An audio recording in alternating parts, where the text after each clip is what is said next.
Hi guys, it's Night Fear, and I'm coming on this morning to do the second part of my OWLS wrap-up. We had 12 prompts that we could do, 12 classes that we could take our OWLS in. I was trying for all 12. I already wrapped up 6 books, and in this one I'll be wrapping up 6 more because, yay, I completed all 12 classes. So I'm very excited, and that means that I can go on and during the newts, which will be, I believe, in August. And I am still going to try for librarian and magizoologist. So I think I counted up, and I think that means I'll have 8 books to do. Wait a minute. 3. Oh no, wait a minute. 3, 6, 8, 10. No, 13 books to do.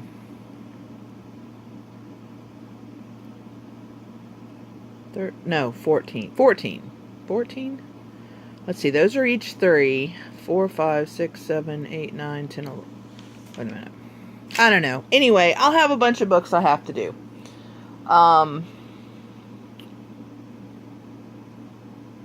It looks like, I think, 14.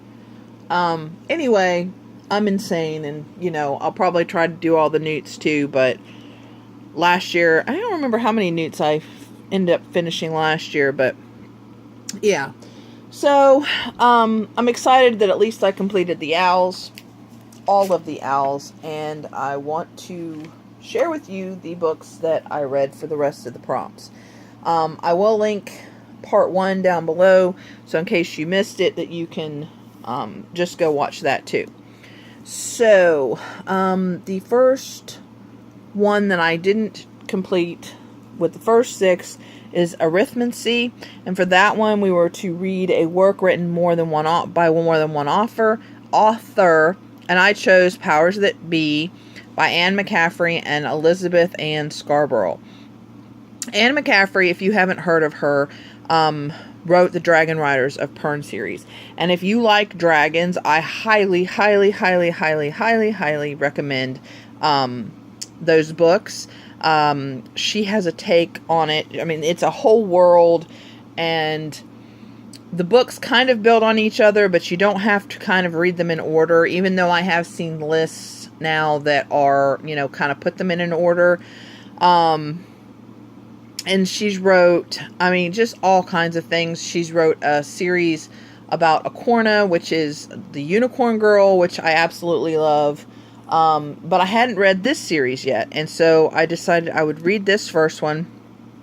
And this is about a woman who has been, this is a sci-fi, so it's out in, it's kind of, her books, from what I understand, I was talking about her in another video, and I always thought of her as more of a fantasy type author with a few sci-fi.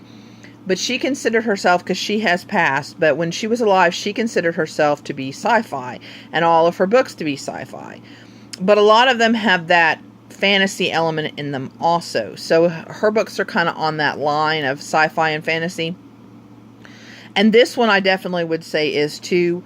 But this one is about a woman who is retiring to this planet that is pretty much ice. And she's retiring from kind of the military-ish, but it's like this world is ruled by the company is what they call it, and they're kind of like in charge of everything. Well, the company terraformed this planet, and some things are happening, and the company wants to know why they're happening, and so they're trying to get her to kind of spy for them, and some other things are going on. And I really enjoyed it. I gave this book 5 stars, and I will be continuing with this series. Probably not this month, but hopefully I'll get around to it next month. But I definitely enjoyed it. And I don't want to get, a lot of times I don't want to get all of an author's books, but for her, Stephen King and her are definitely two that I want to get all of their books that they've ever published. I'd like to have a collection, and I've read some of her books a couple of times, and she's just really easy to read. It's really great. And this book was published in 1993, I think. So, yeah. They're older too, but they're very easy to read. So, oh, and also this has not main character, but side character. It has a female and a male romance, or not romance really, but a relationship in it. So I thought that was kind of cool, especially for as old as this book was. Yeah, so I thought that was pretty cool. So anyway, powers that be, 5 stars. So the next one is Astronomy. And this one, you needed to read a book with star in the title or in the series name. Now, originally I had picked the second Fablehaven book because I was supposed to read the first Fablehaven book for another readathon. And I started that book and I just wasn't in the mood. So I sent those 2 back to the library. I will try those again. It just wasn't the right time. And I had some issues at the beginning of the month with the book that disappointed me, and it almost put me in a reading slump. So I didn't want to push any books that I really wasn't in the mood for. So I know, I'm sure some people, there's several people that have picked this one for this prompt, but I have wanted to read it, and so I figured it's a contemporary, so it'd be kind of easy. But that is The Sun Is Also a Star by Nicola Yoon. This is about a girl who is Jamaican, and she is getting ready to be deported. And this is one day where, well, it's a day kind of in the present, but then it goes back and forth on memories of different things. And she is trying her best to not be deported. And then it's also about a boy who is Korean American, whose parents came over as immigrants, but they did it the legal way, and they came over. And so they end up meeting, and things happen from there. It's very interesting because it talks about fate, and it talks about, what if, some what ifs. And I absolutely, if you've read this book, I absolutely love the way it ends, because you think as it's going to end one way, and it ends up turning around and ending a totally different way. And I really enjoyed it. I gave it 4 stars. And it was really good. And it's weird because when I heard people talk about it, I thought that they were like in a deportation place or whatever, and that's where they met. But no, they meet out in New York City. And then, you get to see a little bit of different parts of New York, and it does describe some of the setting. And so it was really a pretty good book. And so I recommend, if you like contemporary,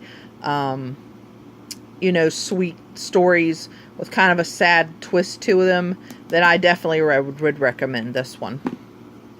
Okay, the next one I read is Charms. And for this one, you needed to read an adult book. Now, originally I had chosen Warm Bodies, but Warm Bodies fit another prompt instead, so I needed to pick another one, and Half-A-Ween-A-Thon started yesterday, and so I thought this was the perfect chance. So I was reading Brother by Anya Alborn for Half-A-Ween-A-Thon, and so this is an adult book, and so I thought, hey, why not? So this book was amazing. I read The Bird Eater by her, and absolutely for Halloween last year, for Spookathon, or I don't know, one of the readathons that was going on around Halloween, and absolutely loved it. And I've had this one on my TBR, checked it out from the library, and just didn't get around to it. Wasn't feeling it for some reason at that time, and so it still was on my TBR. And so I was like, and I thought, oh, this is the perfect time for this. So I read this, and oh my gosh, this author she is twisted. Let me tell you, this book is about this family from West Virginia. And for those of you that don't know, I was born in West Virginia and grew up until I was 13, and then ended up moving to Florida. And then from Florida, I came here to Tennessee.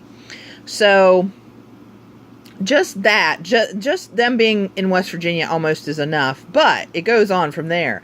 So it's a mother, father, 2 brothers, and a sister, and they kill people. And it goes into some detail about how they kill people. And it goes into some detail about what they do after they kill this person. So it's just interesting. And we're pretty much in this perspective of him, of Michael, who is, well, actually, I don't know who is considered the brother, whether it's him or his brother Rebel.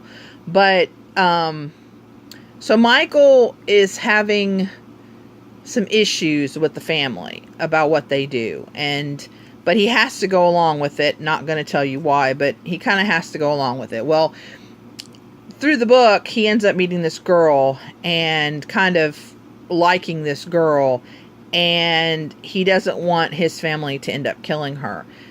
And things happen, and there are some twists that are kind of surprising, and then the ending is just, I was not expecting the way this book ended. So she does have several other books, and my library actually has a lot of them. So you will start seeing her name in my TBRs, even though I do want to save some of them for Halloween, because she's just ugh. And it's amazing because this is not a thick book. It's a thin book. So and the Bird Eater wasn't a thick book either. So if you like twisted, scary kind of, I don't know, I wouldn't necessarily call this is more psychological, I think. But I don't know if I would consider it really a thriller or not. I don't know, because it's thriller horror. There's such a line there that it just, I don't know. But I really would recommend this book if you like horror-y type books. And if you are sensitive at all, murder, kidnapping, that kind of stuff, I wouldn't read this though. But if you're okay with pretty much anything, I would definitely take this book and run with it. And this cover is so weird because it's like, I don't know if you can see, but it's glossy there, and then it's like, feels almost like the wood here. It's a really cool cover too. So, but anyway, yes, highly recommend that one. Sorry guys, I didn't mean to go on and on and on, but I really, really like that book, and I just read it a couple days ago and just am still in shock by the ending. So the next one is History of Magic, and it needed to be a book published at least 10 years ago. And I chose Chalice by Robin McKinley. Now, I have read Beauty by her, which is a Beauty and the Beast retelling, and really enjoyed that. I've also read Sunshine by her, which was a vampire book with a bunch of twisty, turny. I mean, it was very good. So I really enjoyed it, but not the normal vampire book. So I decided I'd give this one a chance, and it wasn't too thick. So I thought, hey, this is a great one for the readathon. And this book is about a world where each section of the land has a master and a chalice, and then they have this circle that kind of takes care of the land. And the master and the chalice are very connected to the land, and anything that upsets the land, they take care of it. And the master is really connected, and the chalice uses a chalice, and they mix like potions, and people drink it, or they, drip it on the land or whatever.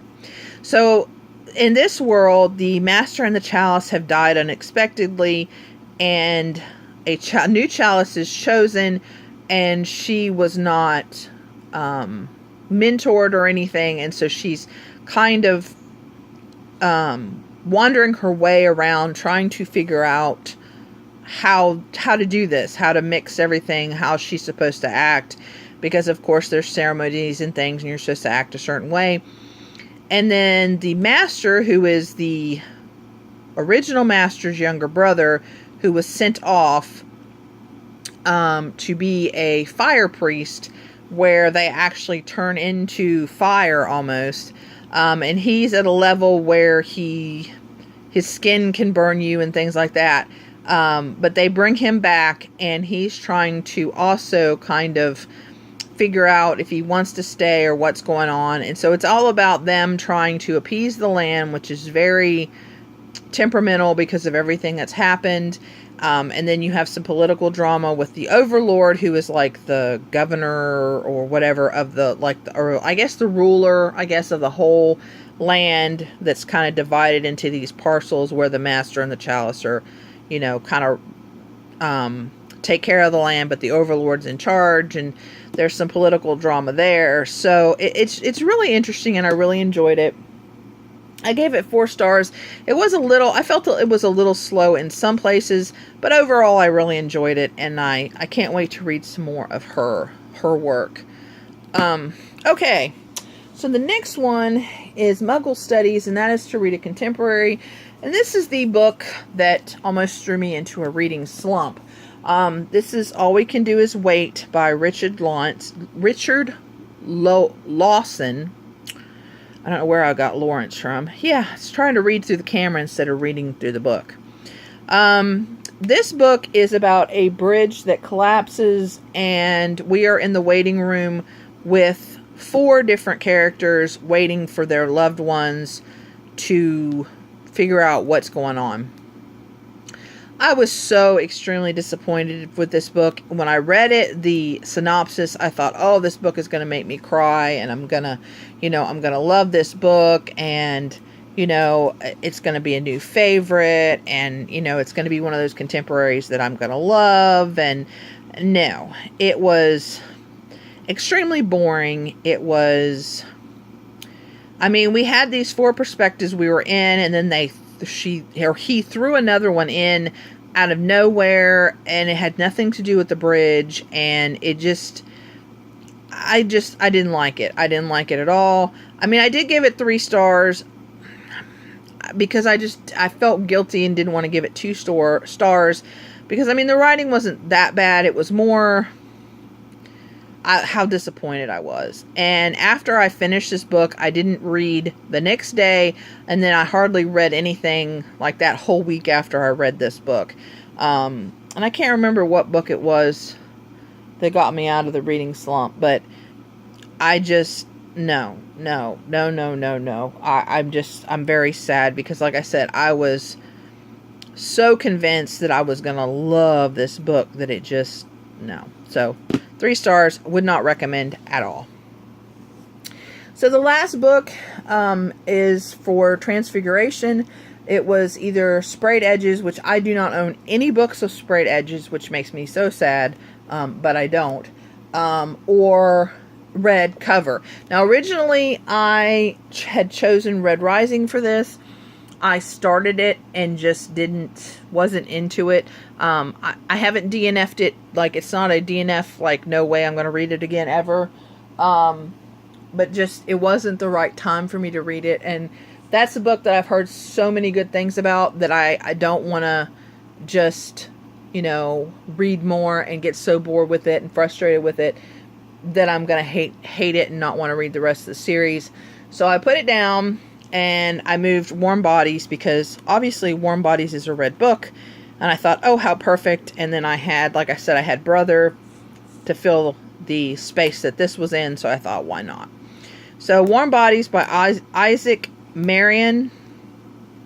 This is a movie. This is actually the movie cover. Love the movie. I've seen it 2 or 3 times. This is very similar to the movie, but then again, it's not. I mean, there's parts that feel exactly like the movie, and then there's parts that are totally different. But I did enjoy this. I gave it 4 stars. This is about, we're being told this story from this zombie's perspective, and he's a different kind of a zombie. He's almost a zombie that feels a little guilty about being a zombie. And he ends up meeting this girl and falling for her. And this book is about him trying to protect her and what ends up happening from that feeling of wanting to protect her. So, yeah. So all in all, I had a really good readathon.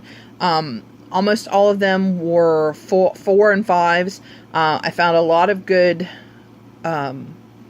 books, a lot of authors that I'm definitely going to read more from. And I'm excited for the newts. Like I said, I think those are in August, but I'm excited for the newts to see what our challenges are going to be, and to see how many books I can get read, and to see if I can become a librarian and or a magizoologist. So anyway, guys, let me know if you've read any of these books, if you like them, if you want to read them, if you participated in the OWLS, how many books did you end up reading? And I will see you again in the next video. Bye! Oh, and don't forget, always be kind to one another.